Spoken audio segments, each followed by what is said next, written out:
Again, hello to everyone. Good afternoon, good morning, good evening from wherever you're joining. And so my name is Jyoti Bispi. I'm one of the executive committee members at WAPP. Today, along with my WAPP colleagues, I'm truly excited to launch these long-awaited small-scale PPP guidelines. We have recognized that the traditional approach to PPPs, focusing mostly on large-scale projects, as we all been working on for so many years. And they have been working on large-scale projects mostly by national authorities.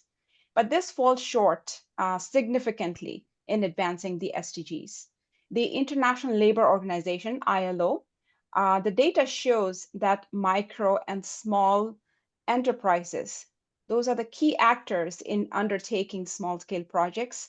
They account for a staggering 70% of employment worldwide. To make substantive headway, it is imperative that small-scale PPP projects be delivered efficiently and at scale at every subnational level. So these guidelines today are representative of the thought leadership which WAPP brings in transforming the market practices, both in public and private sectors. So there are a few things to note. These are underpinned by good international practices, which are adapted to the unique contexts and constraints of small-scale projects.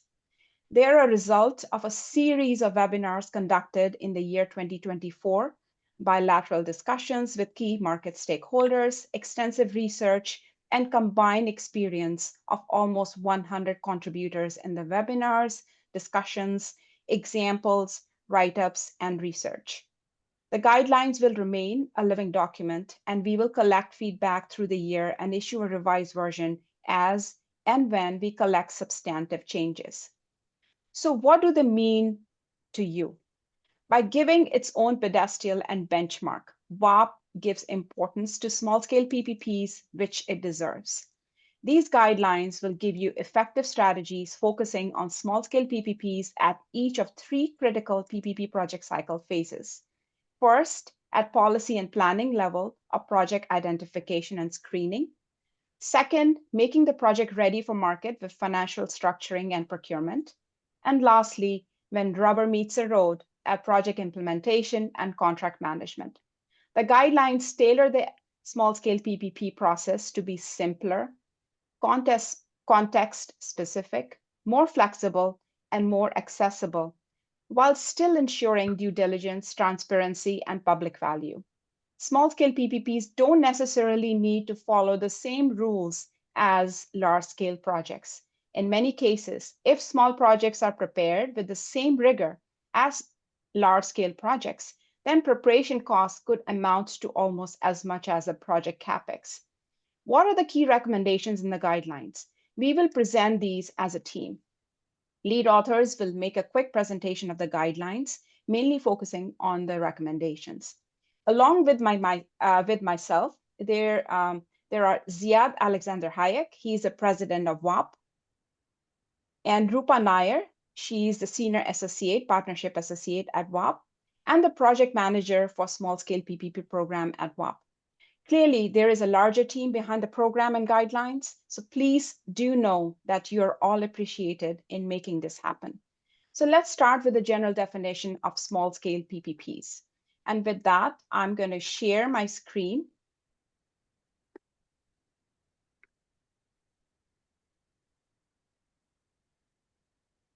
And I just wanted to have a confirmation, Ziad, that you can see my screen. Yes, we can see it. All right, great. So we are launching these guidelines, and this is the cover page for the guidelines. And what we are trying to do is also put out a definition which can become a benchmark going forward. And in this definition, you will note that we are not replicating the actual definition of PPPs. So obviously, when we say small-scale PPPs, the underlying principles of public-private partnerships remain valid. But what we want to emphasize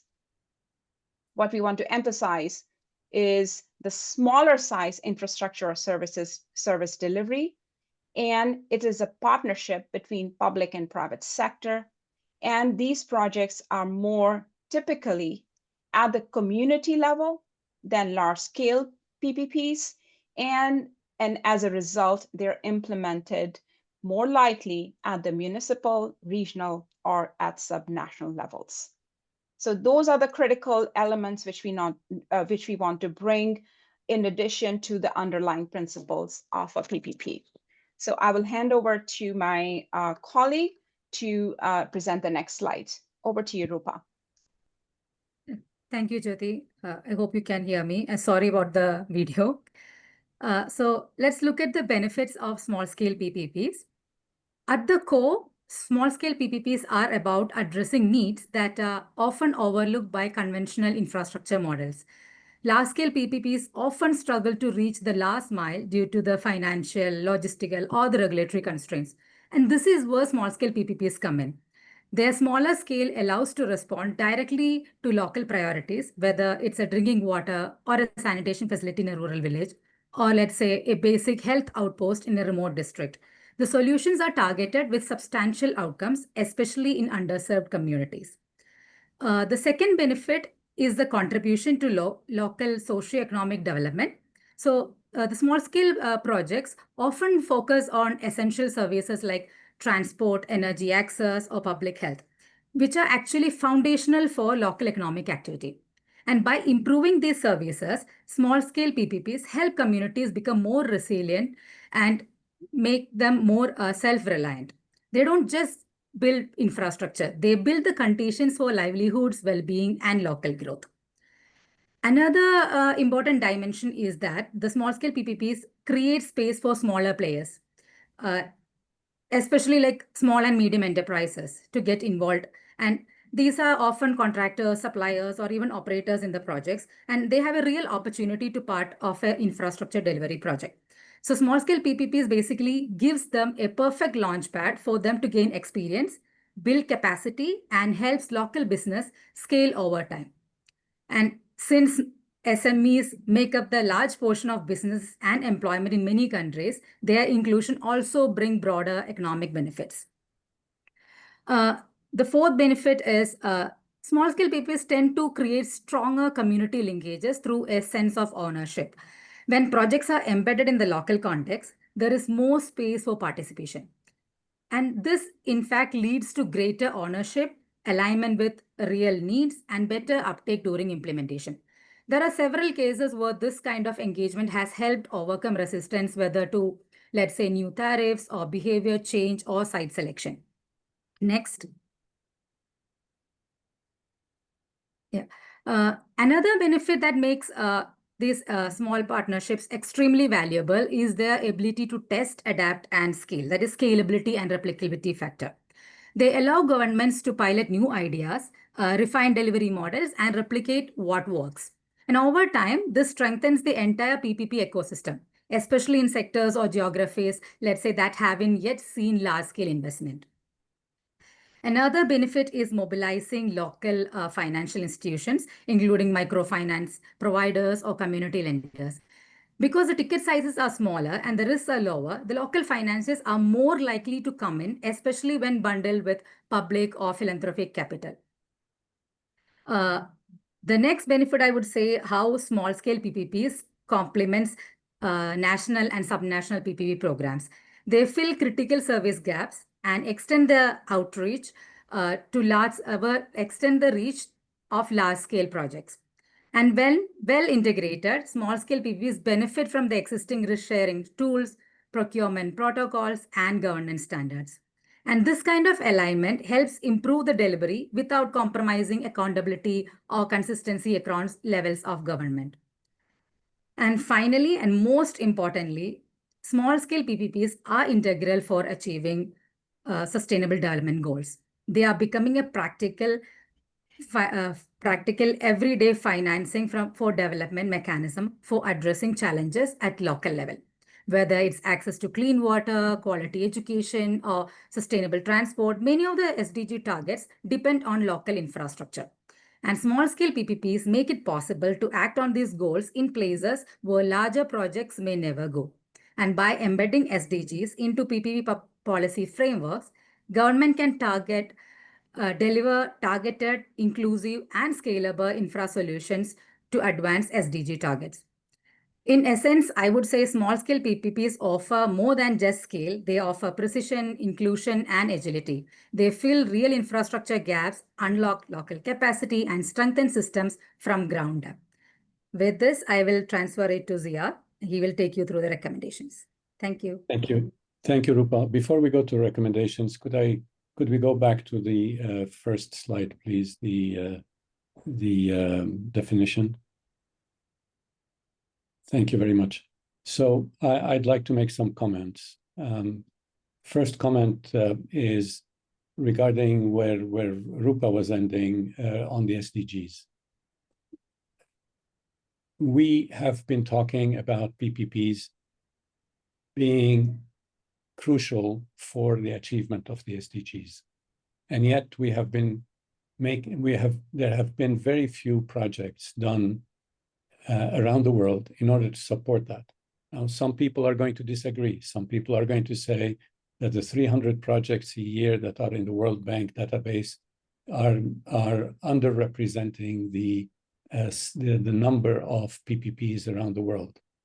Maybe, but if there's 300 a year, if they're off by 100%, and that's 600 projects a year, that is still too little. Some people are going to say, well, the World Bank does not count for what is happening in developed countries. Yes, maybe. But the SDGs are more important for developing countries than they are for developed countries. So really, in essence, if we are going to achieve the SDGs, we need to have 10,000 projects a year. That is the aim. The aim is to really use PPPs as a tool for development, as we have been saying, not just a tool for public procurement.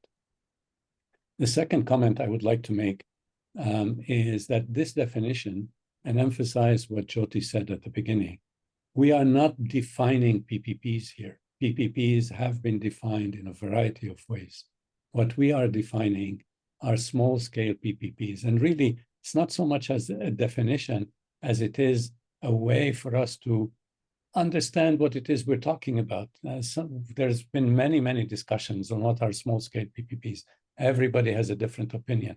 The point is not that there shouldn't be a difference of opinion. The point is that we cannot be talking about guidelines for small-scale PPPs if we don't know what we mean by small-scale PPPs. And this is where this definition comes from.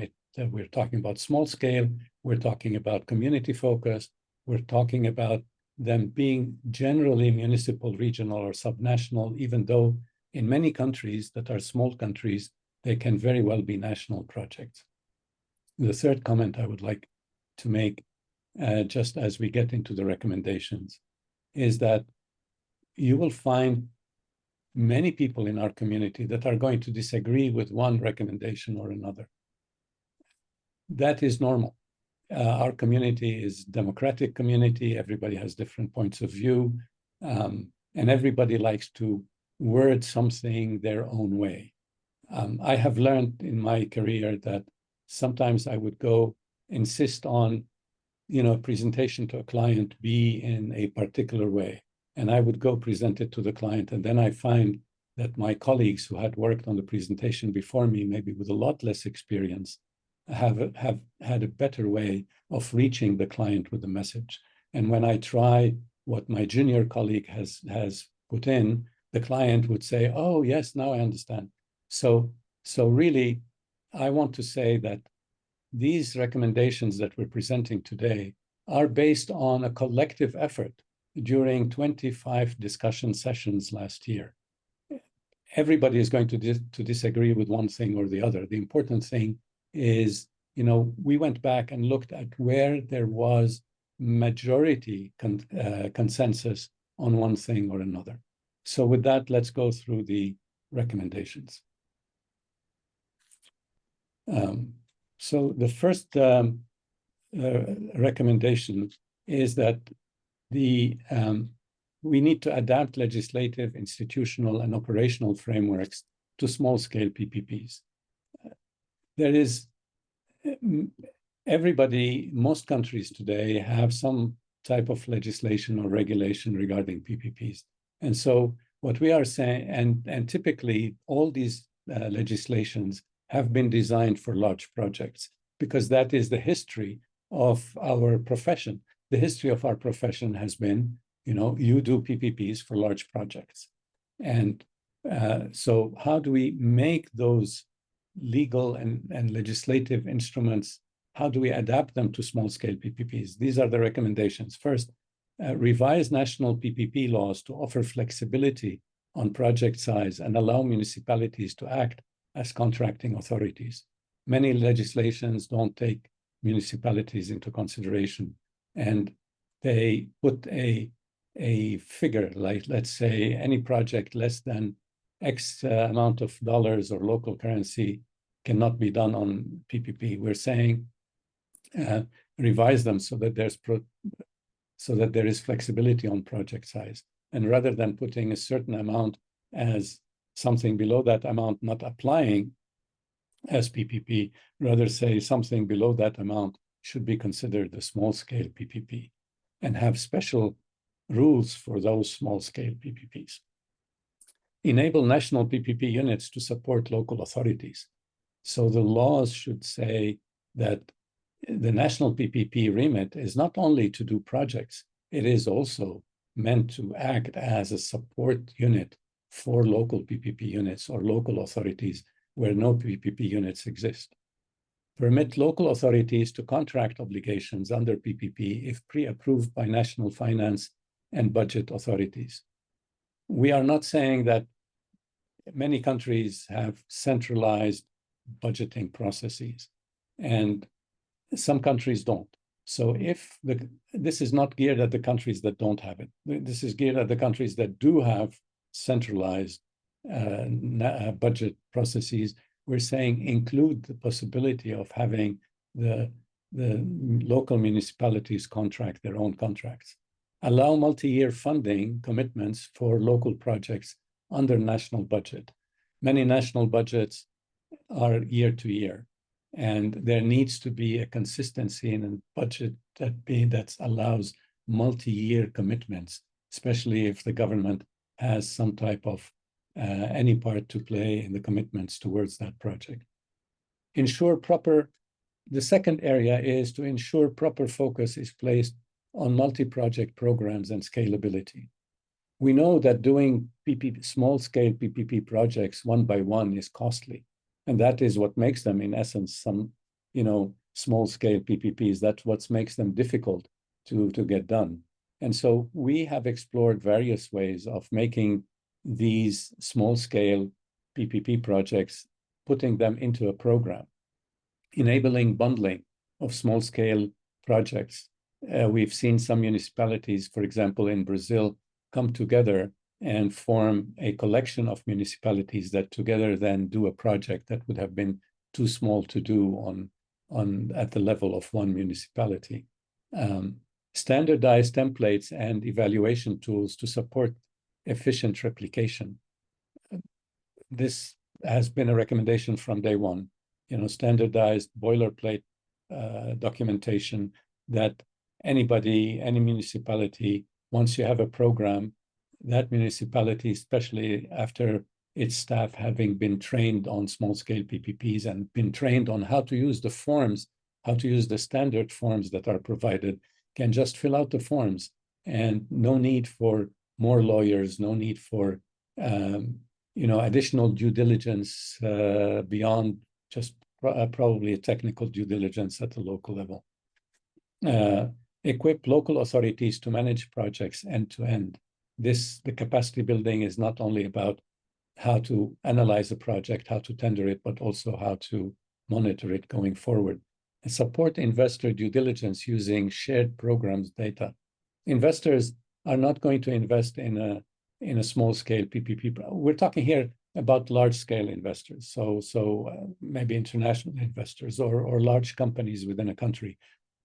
They may not want or be interested in doing due diligence on every small-scale project. But when those are in a program, the investor can do due diligence on the legal due diligence on the program itself. They can do it on on the financing templates that are provided, on the contracts that are provided in that program. They don't need to redo everything every time. Next slide, please.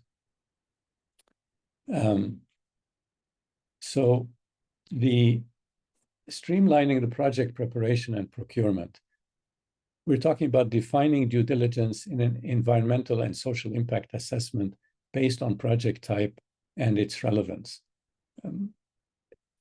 Street lighting programs don't need environmental impact assessment, especially in a small town. There's no real impact on the environment of a street lighting project. There is no need for conducting social impact assessment on a street lighting project. We all know that street lighting is good for the community. The same thing for other sectors. There is no need to conduct a environmental impact assessment on a solar energy project. All of these things have to be, instead of taking a book and going by what, let's say, a CP3P program says, or what the existing legislation in a country says about what are the assessments that you need to undertake. Instead of doing that, be pragmatic. Be pragmatic about what is exactly needed and do just what is needed. Choose the most suitable procurement method based on risk and context. Do you really need to run a tender project for solar power anymore? There is ample experience, both internationally and within every country, about what a kilowatt hour should cost in a solar power project, depending, of course, on the size of the project, depending on location, etc. But there's ample benchmarks to be used. And, we're suggesting that perhaps many countries need to treat solar power projects more as feed-in tariff rather than doing them on a PPP full tender process. It doesn't mean that the tender process doesn't need to be there. It just means that the pricing can already be determined, and the tender process may be on some other variables. Set clear approval thresholds to reduce delays and administrative burden. Once there are some standardization, this becomes much easier. The fourth major recommendation is to leverage technology and artificial intelligence. The use of AI in project assessment, design, and tendering. We all know that AI is making all of these activities much simpler. The PPP unit staff needs to become quite familiar with these tools. They need to expect their consultants to be familiar with these tools. They should not be dealing with consultants who don't know how to use them. And therefore, the pricing that the consultants are charging PPP units should be revised, and PPP units should insist on that. There is no reason for legal fees to continue to be the same way that they used to be. If the legal fees are being charged by the hour, and if it used to take 10 hours to produce a document, it should take half an hour to produce it with AI, and that is the kind of efficiency that PPP units should expect from themselves and from their advisors. Apply smart monitoring and communication tools to improve transparency and efficiency and to reduce risk. Technology today allows all kinds of ways to monitor projects in the real world, physically, with video, audio, other processes, with automated reporting, with all kinds of systems, and those can be efficiently used. If you think that these things are still expensive, you're wrong. You just have to do enough research online to find that a lot is even perhaps free of charge. Integrate digital technologies across the project cycle to reduce risks and enhance governance. So technology should be in from day one and continue until the end. I'll pass the next slide to Jyoti to continue from here. Thank you, Ziad. Actually, maybe you mind if I continue this one, Jyoti? Yes. Okay. Go ahead. So build dedicated small-scale PPP institutional capacity. that is what we have been talking about. Of course, local authorities don't have the means today to undertake PPP projects. And this is why a national PPP unit should have, as its part of its core functions, the mandate to train local PPPs, not only local units, but local authorities in general. They may not have a PPP unit. They may have just one person that is working on this project or that project.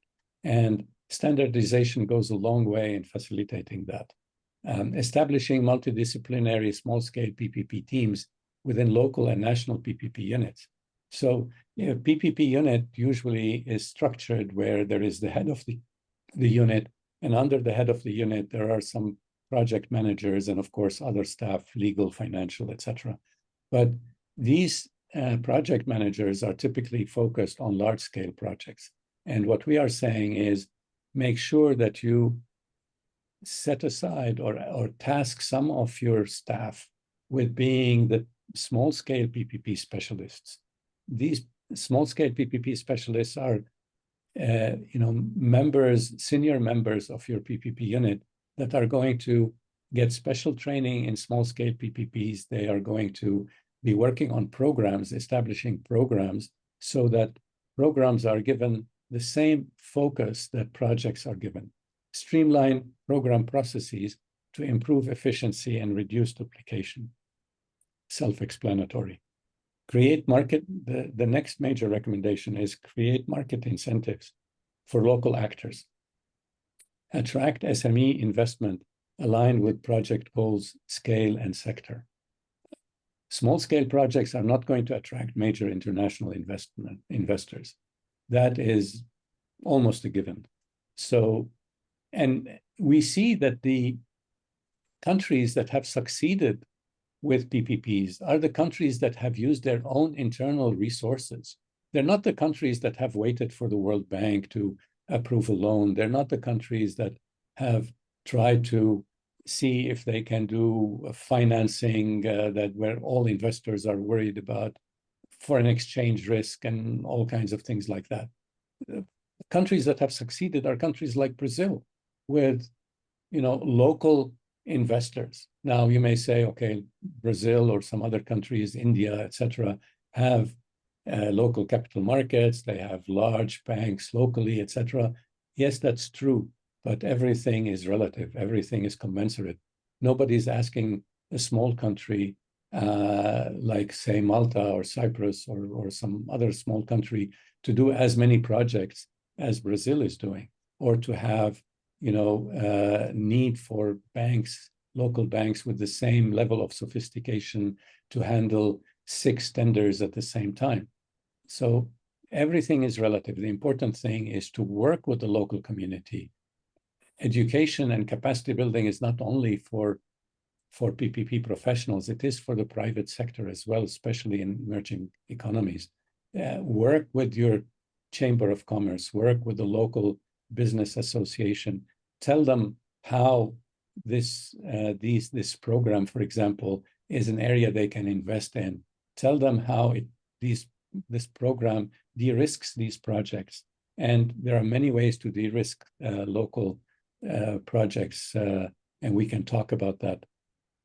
Collaborate with financial institutions locally to improve their project financing capabilities.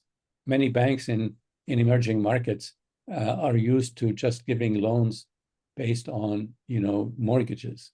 You mortgage a piece of property and you take a loan, or you want to start a business, you have to pledge something. The local bank does not have the sophistication or experience in looking at your cash flow as the support for the loan. They're looking at an asset. And this requires some training. WAPPP Technical Assistance Facility can help with that.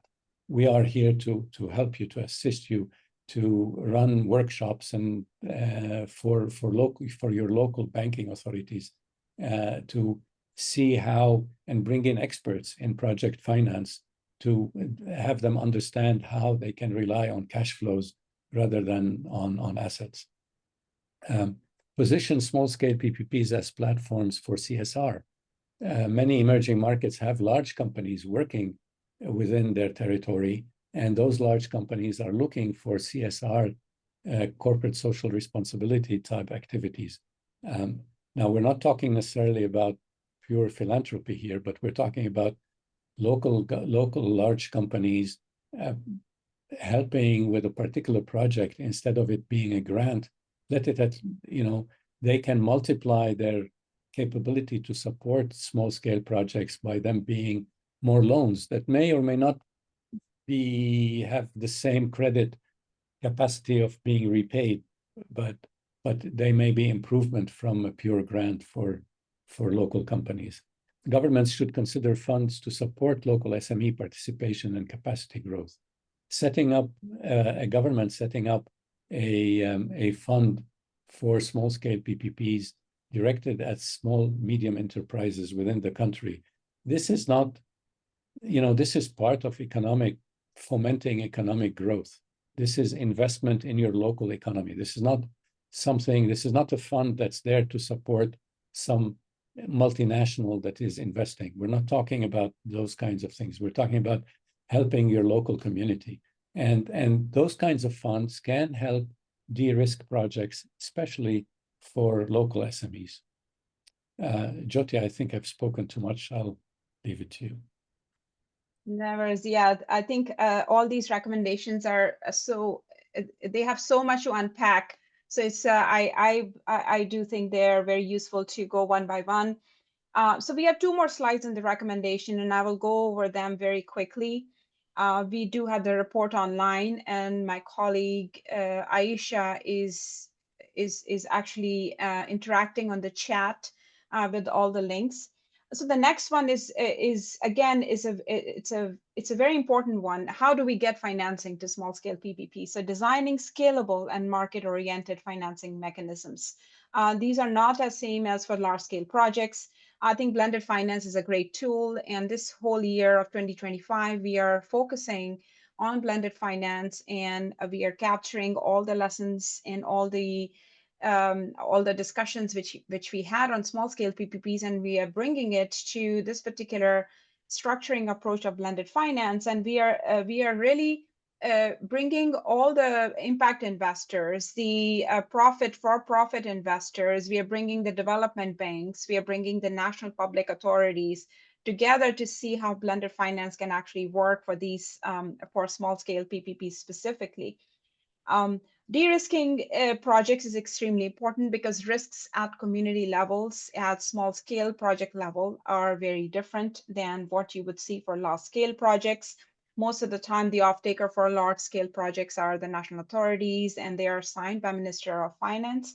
But for local projects, you will have to consider the creditworthiness of local authorities, which are not very used to going to the market and borrowing money, going through some of the legal agreements which come up with project financing or even corporate financing or even joint ventures.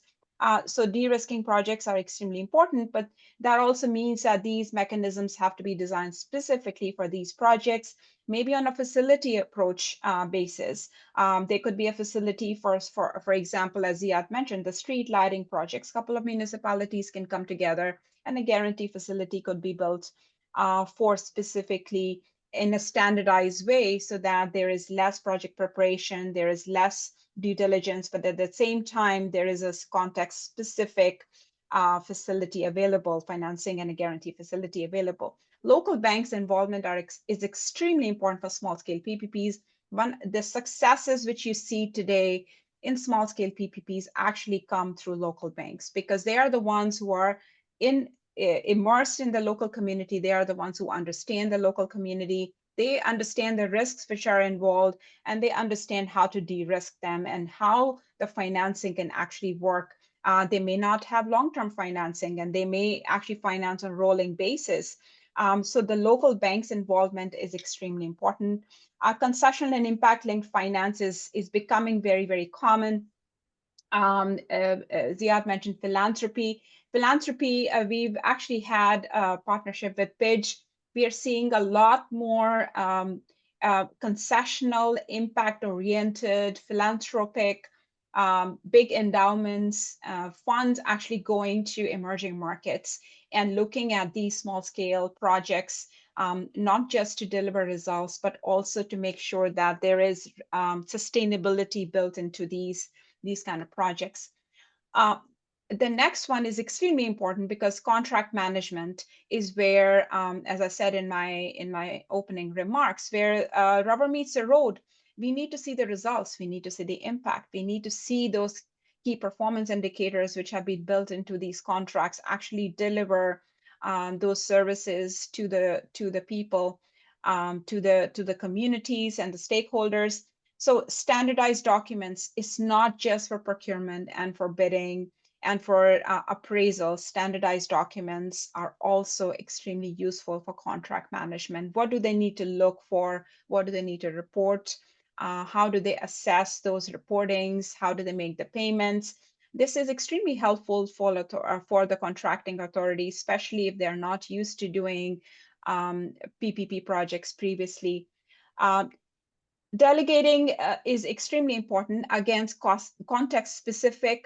For example, if you don't have a contract management unit, which you would traditionally see for a large scale project, establishing a separate contract management unit, but for small scale PPP, one, it's not cost effective. Two, you may not actually have the skill or the capacity. Local authorities, for example, may just have a team of 2 or 3 people who are undertaking a program of street lighting projects or a program of solar or of water supply projects. So that flexibility needs to be built in, and delegation could be maybe hiring an external consultant to become the independent auditor, or hiring a consultant to do some verification. But at the same time, the same team of those 3 people would need to do not just the contracting and the procurement, but also the contract management. The oversight mechanisms, again, it has to be aligned with the project size. The idea is to focus on the metrics, the deliverables, the results, and the same team could actually be doing both of these functions. But again, it has to be taught up front that how is the contract management going to work? Who is going to do it? Do we have the capacity? Do we have the funding to pay for that capacity? And how can we make it more efficient? Risk tracking and dispute avoidance protocols are extremely important. And we actually have an expert amongst us, John Christoph, who's the executive director of WAPPP. He's an expert on dispute avoidance. It's better to avoid the dispute rather than actually resolve them.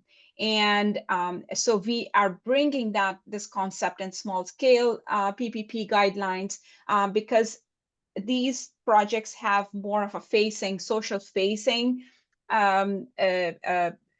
contract management phase. So it is highly possible that there could be conflicts, there could be misunderstandings, misconceptions, and having some protocol to avoid such conflicts becoming so serious that the contract may be canceled is extremely important. So the last slide on the recommendation is enhancing local community. And again, you will see us mention this again and again because the front-facing aspect of these small-scale projects is extremely important.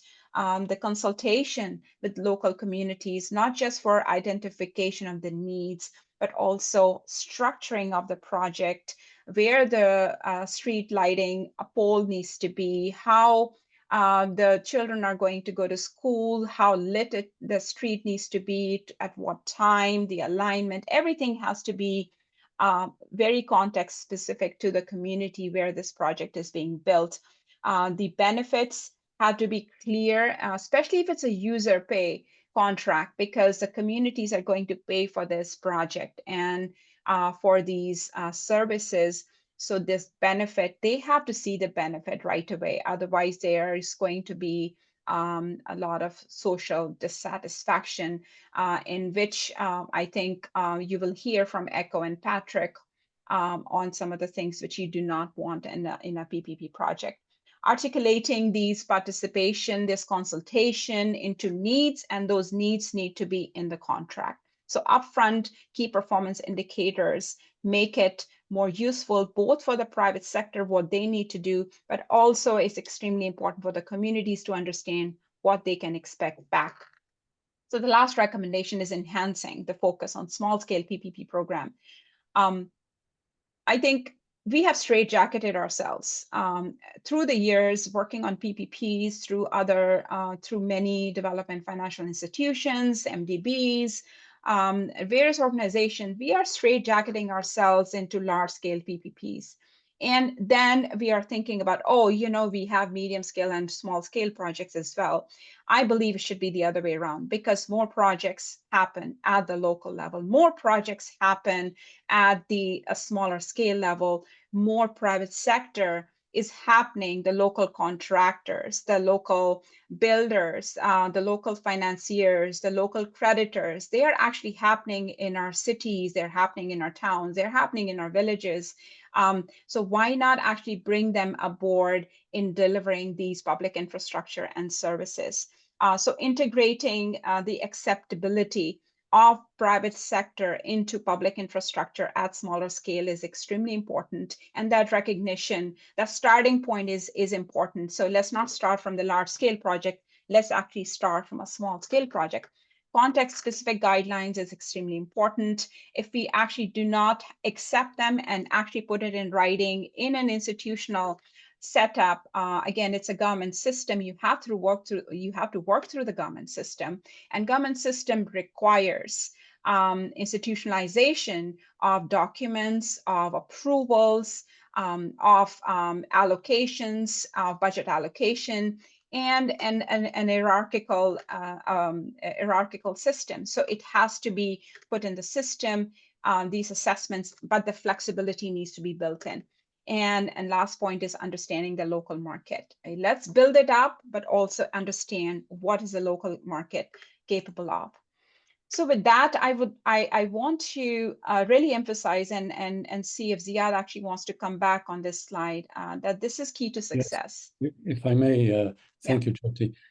Really, I want to, one point that's there on the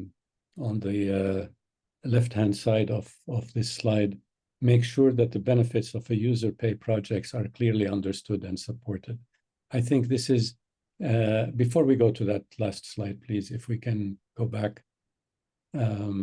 Yes, thank you.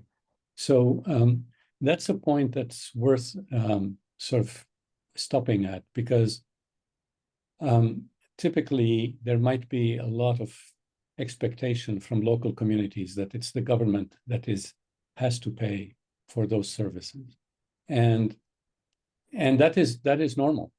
But I think as PPP community, it behooves us to educate communities in general, educate them on the importance of user pay PPP projects. This is because eventually, at the end of the day, part of the effort we're undertaking as a PPP community is to help governments reduce their debt burdens, shifting the cost of a project from the taxpayer to the user.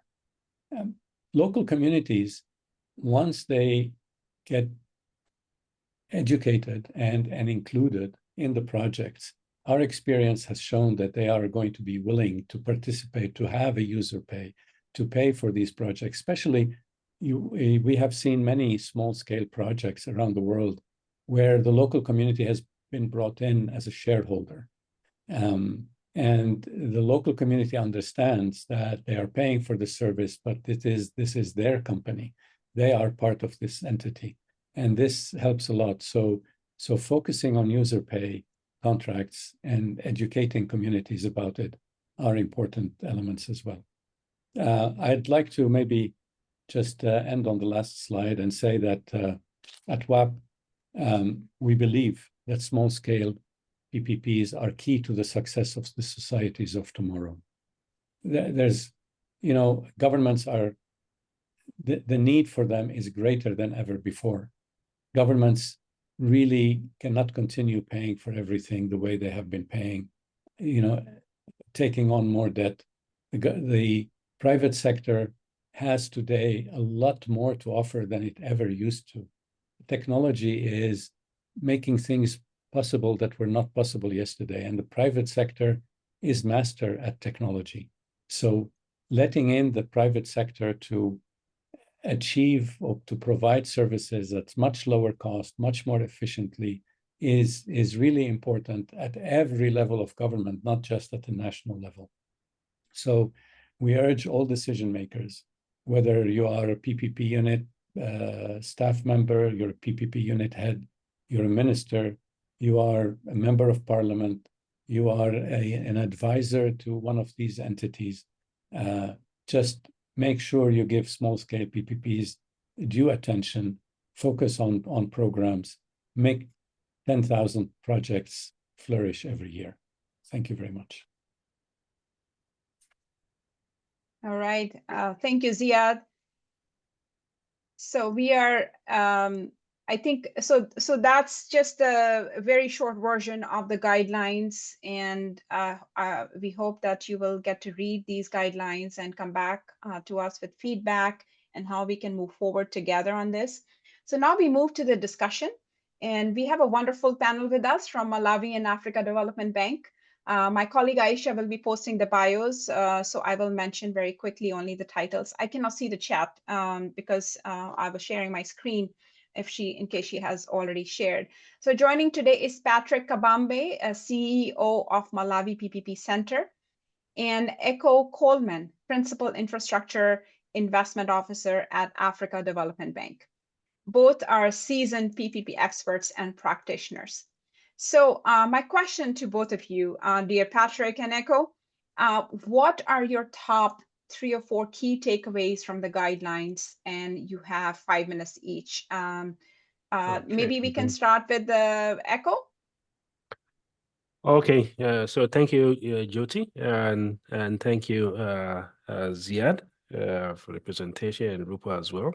And thank you to everyone connected today, today's webinar, focusing on small-scale PPPs, which I think is an area which is very important due to its ability to bring about local economic, development and empowerment, not only for the municipalities, but also for the private sector, as well as the community at large.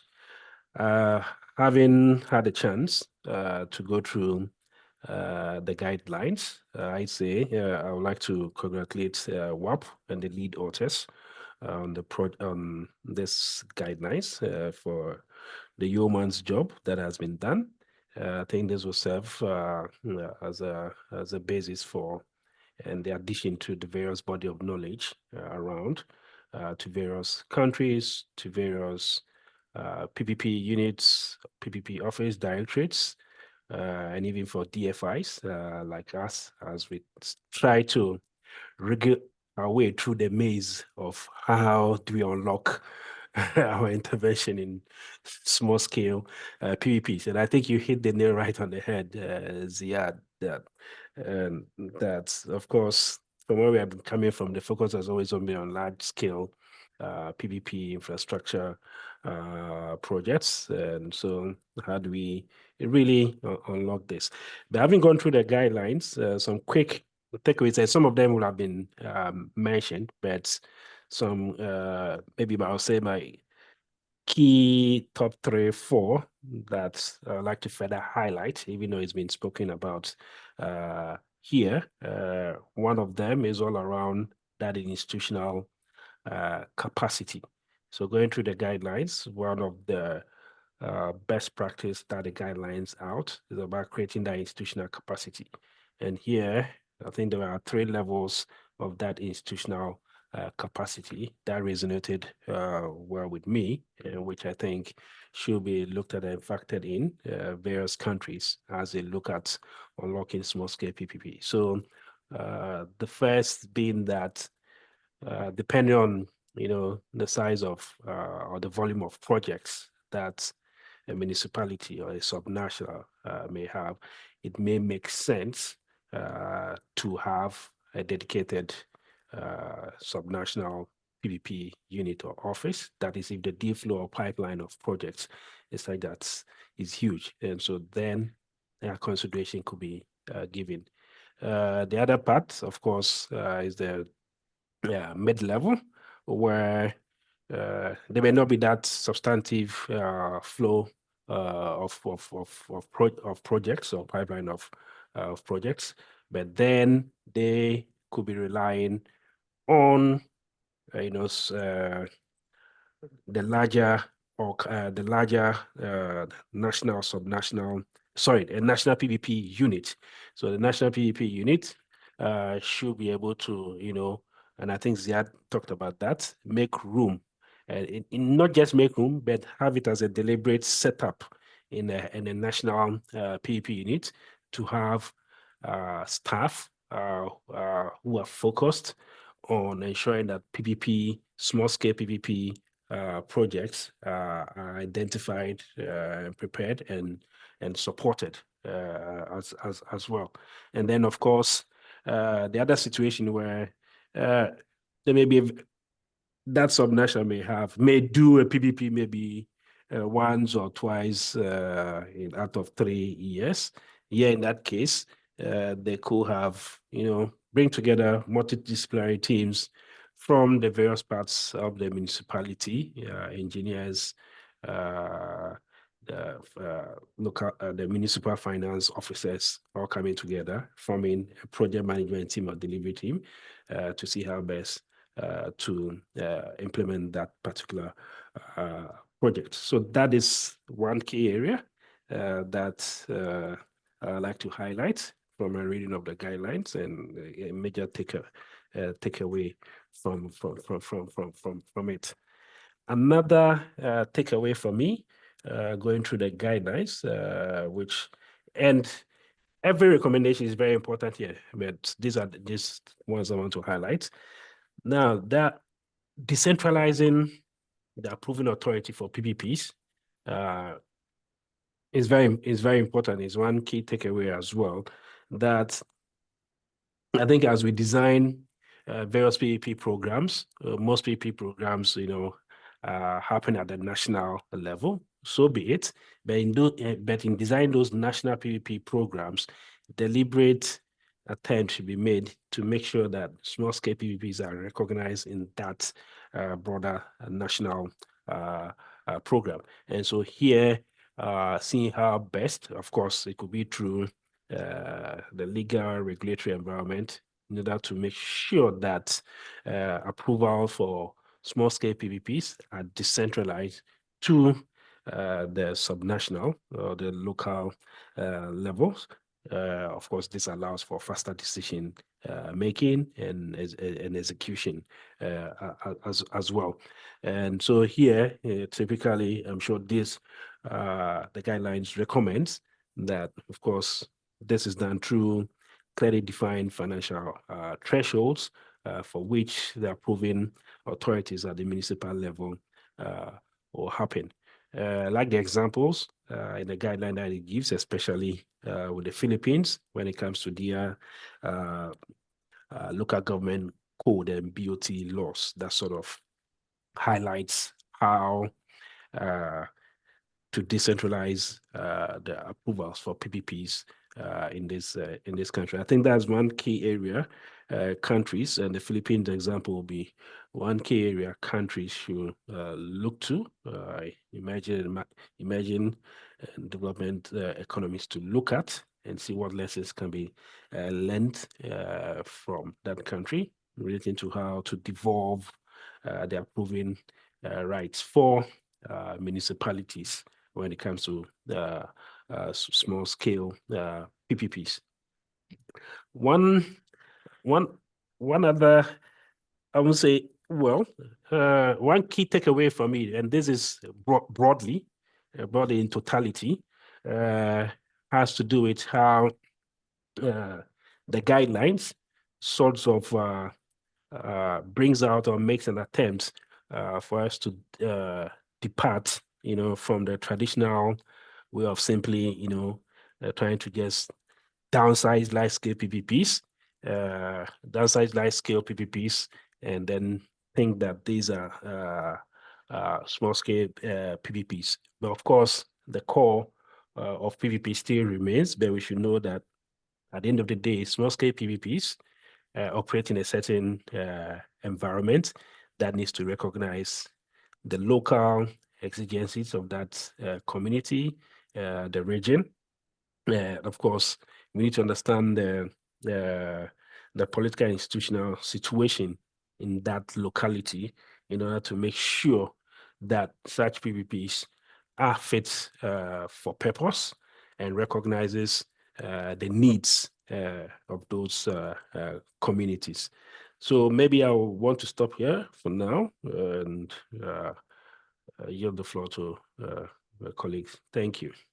Thank you, Echo. Those are very useful. I think we'll go directly to Patrick. And Patrick, I want to pose the same question, but in a different way, because you are the holder of PPP projects.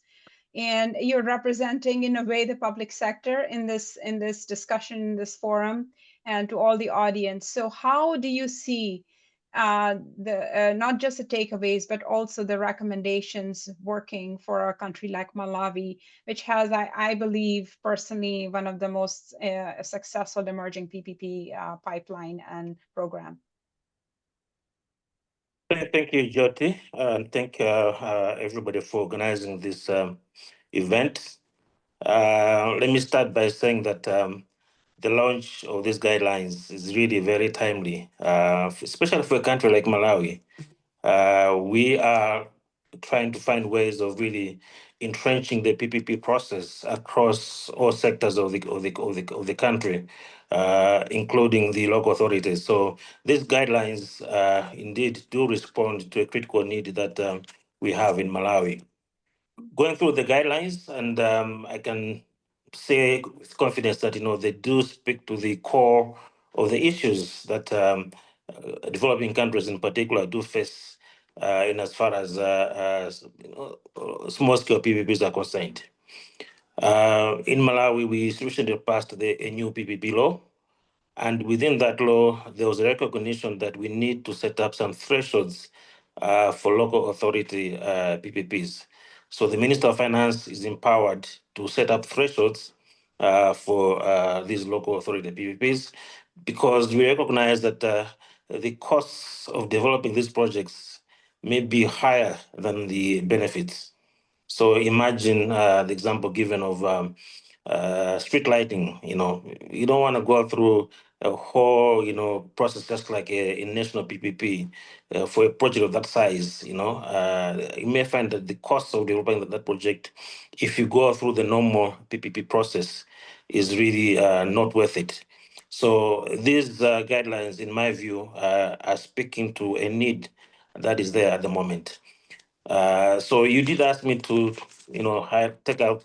point some takeaways for me, 3 or 4, but really I can speak for the whole hour. But I'll try to just pick up a few of them.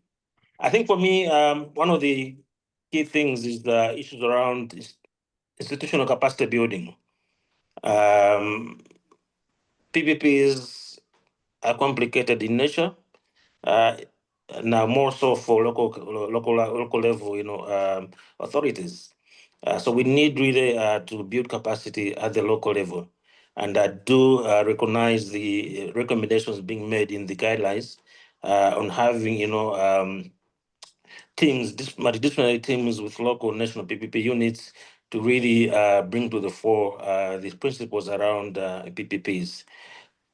However, I would also want to add that it's not just the institutions, the government or local authority institutions that need to be supported. We also need to look at the private sector at that level. We need to make them aware of the opportunities. They need to understand what PPPs are. They need simple things like a BOT. They need to be fully aware of what does it mean.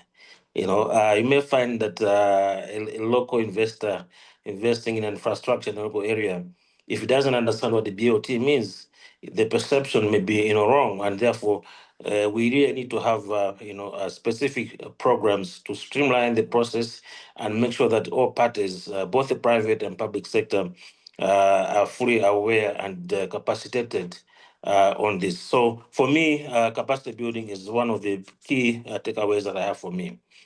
Secondly, I'm looking at what incentives you can provide to local level investors to engage in these projects. I think an example is given of how we can make these PPPs to be like an avenue for CSR, corporate social responsibility.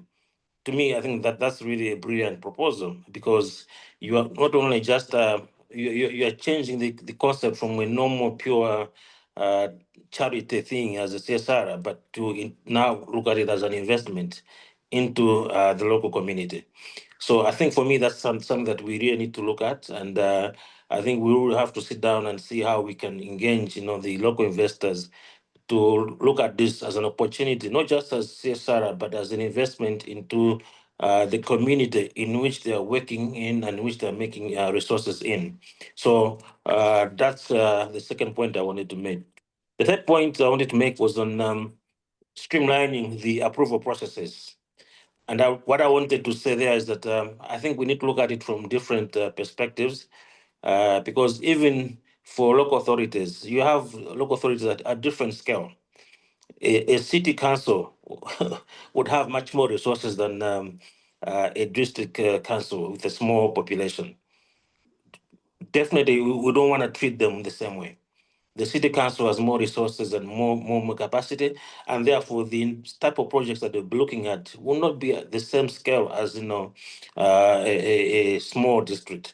So as we're looking at the thresholds, I think we just have to be careful and streamline and differentiate between larger cities vis-a-vis small scale, small size, local councils. To me, I think the guidelines have to, really look at that aspect, how to, deal with the thresholds for those two types of local authorities. Some of the local authorities, like the city councils, you may find that they have more resources than some of the ministries at the national level. How do you deal with them? Therefore, you cannot really just look at them as a small scale. So this is just another angle in which to look at, so that we have a different approach as looking at the thresholds. The other issue that I thought I needed to emphasize is the point that I think Ria has made in terms of understanding the local market. These local authorities have different socioeconomic profiles. The resource base is different. The type of projects that can attract, local investors are different. So as we're coming up with these processes, we think we need to pay attention to the specific local market and understand what opportunities are there. Even when you talk about incentives for the private sector, these will be different from local authority to different local authority, because the markets are different.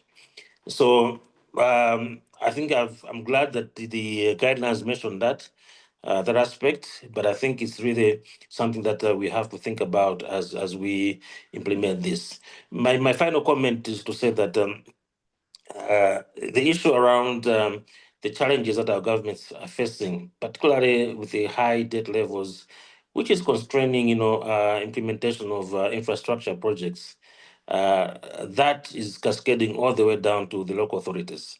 They too are struggling to implement projects, and for a country like Malawi, we are seeing a lot of demand from across the board, from ministries to local councils, to look at PPP as an opportunity for implementing infrastructure projects. The problem has been always the resources for developing these projects. And therefore, what I like most about these guidelines is to say that we can, streamline the process to make sure that the local authorities are able to go through a process in a much more streamlined way. But that requires, the capacitation. We need to look at incentives at the local level, and we need to look at, capacity building, both for the local authorities as well as the as the private investors in that particular area. My final comment is that as we're talking about small-scale PPPs, this may not just be applicable to local authorities, but it's also possible to see some projects being implemented by national governments, which are fairly small in size. So the presentation is focused on local authorities, but it also can also apply to ministries and departments and agencies at the national level. Here I have in mind, projects like in the tourism sector, in education sector, in the health sector. There could be opportunities for projects that are fairly small, which are national in nature, but you don't have to go through the normal process. I think as we're looking at these guidelines, let's not just focus on the local authorities, but there could be opportunities at the national level. Projects like in the IT, in the technology, IT, AI, space, for example, high impact may not require a lot of investment. Do we have to go through the same process? Maybe yes, maybe not.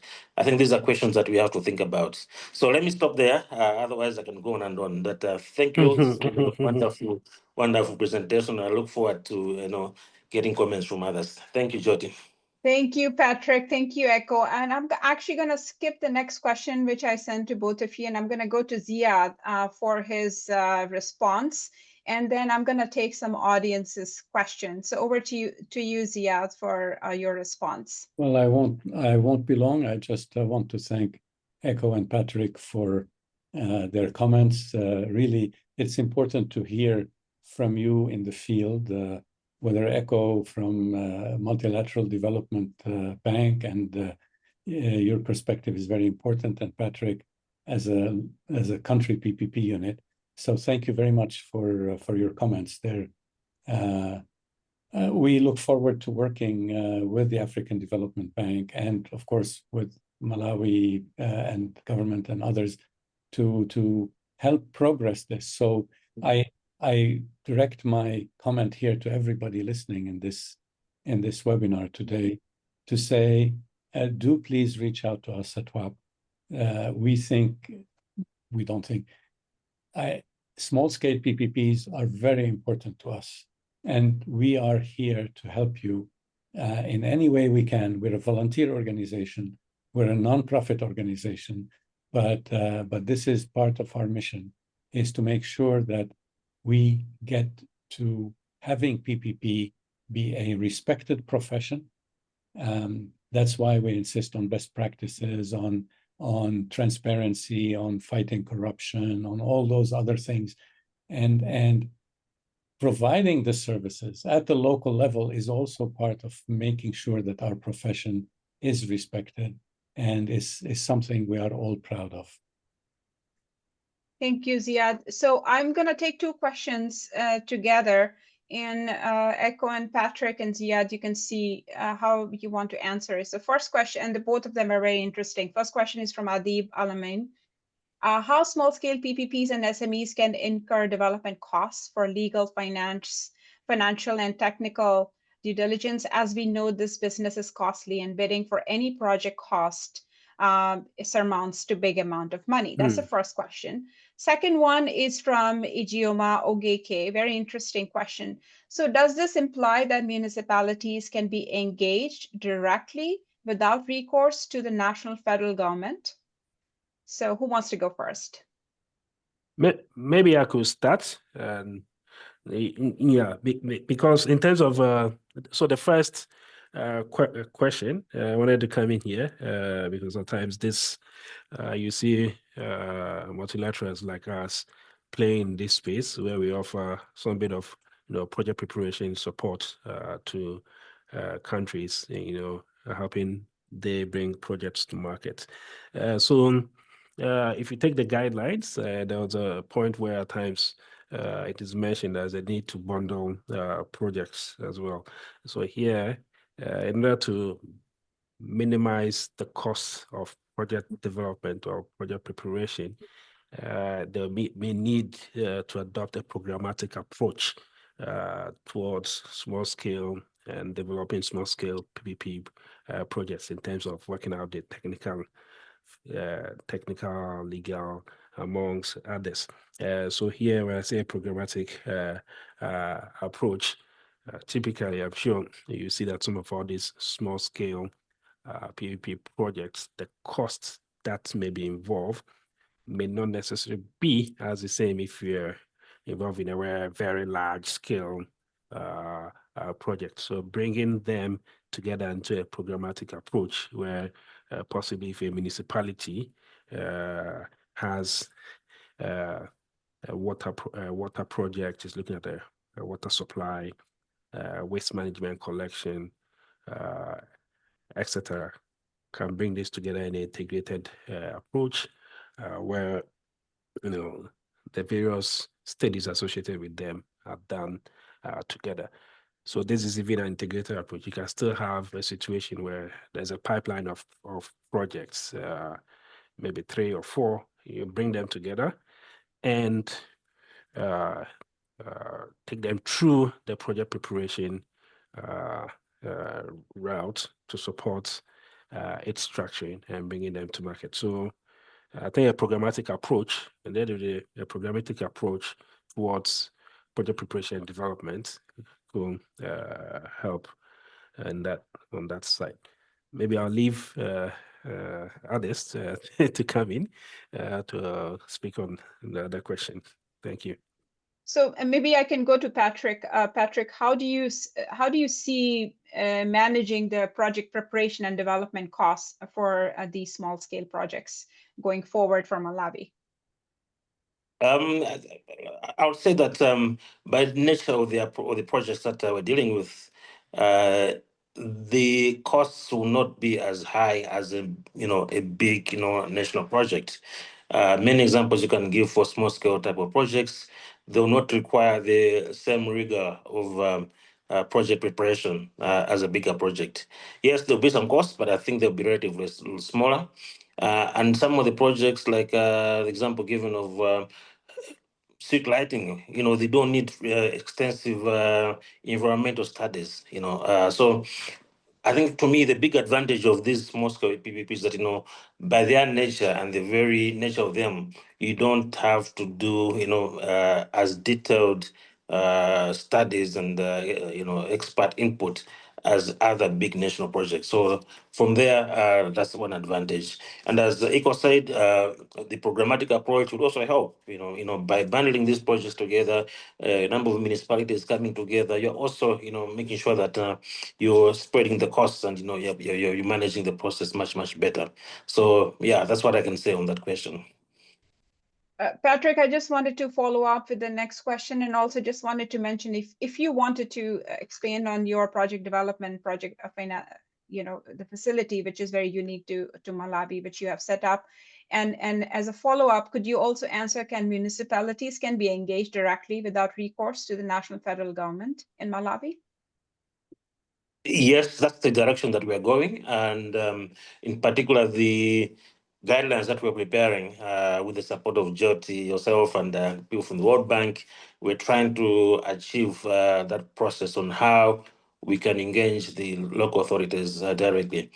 Let me say that this, of course, depends to the legal framework of the country, because in Malawi, the local government act empowers them, empowers every local authority to come up with district development plans, their municipal development plans. So they have some authority within them to develop these projects, and that gives an opportunity for us as a PPP unit to work with them based on their local development plans, which are approved at the local level by the city council or the local councils. So the legal framework in the first place must allow for that opportunity. Now, having just said that, then you have to come up with the legal framework to align the national PPP law to the local authority processes. And this is where issues around thresholds will come in. Is it every project at the local level that has to be, decentralized to them, or you want to look at a project beyond a certain size? So this will differ from country to country, but it's important that the legal framework for the PP law and as well as the local government act speak to each other in that respect. That's what I would say, Jody. Thank you, Patrick. Zia, did you want to add anything? Jyoti, I think for the sake of time and not keeping people, unnecessarily for a long time, unless Echo has something to say, I would like to just close, if I may. Or you, Jyoti, maybe you want to add something. I just wanted to mention that there are some comments on the philanthropy, on how to attract CSR types of corporations, endowments. I just want, I think it's important to understand the entire universe of blended finance, and that's why we are doing blended finance program this year. What I will encourage everybody to do is look at our website where our events are listed, and we actually have a dedicated page on blended finance. And the second point I wanted to make there are a couple of comments on the costs, right? And I wanted to mention, actually, Patrick is being too kind. Malawi is one of the few countries which has actually set up a project development fund. Cost is always an issue for any project, not just for PPPs, actually, for even public investment projects. And project development funding to have the right capacity to be able to hire consultants, to be able to do the right studies so that the projects actually deliver on the needs and the results is extremely important. So dedicated project development financing, project financing facility, it has different names, but that is extremely important. And again, it has to be prioritized at the top and at the bottom at the same time. So very useful comments and key takeaways. I hope you will all join all of us in thanking our discussants. Please use the emojis at the bottom of your screen at the speakers. And I will actually hand it over to you, Zia, to close. Thank you, Jyoti. Thank you, everyone. The guidelines are 50 pages long. So we cannot do them justice in just a few slides. We have tried to summarize the main aspects, but as Echo said, there are case studies there. There's a lot more detail. So we invite you to look at the entire document, and hopefully you will find it useful. And stay in touch with us at WAPPP, become members. We are a community that needs to work together. Thank you. Thank you. Thank you, Thank you very everyone. much. Thank you, Echo. Thank you. Thank you, Patrick. Thank you, Rupa. Thank Jyoti. you, Ziad. Thank you, everyone. All right. Mhm. Bye.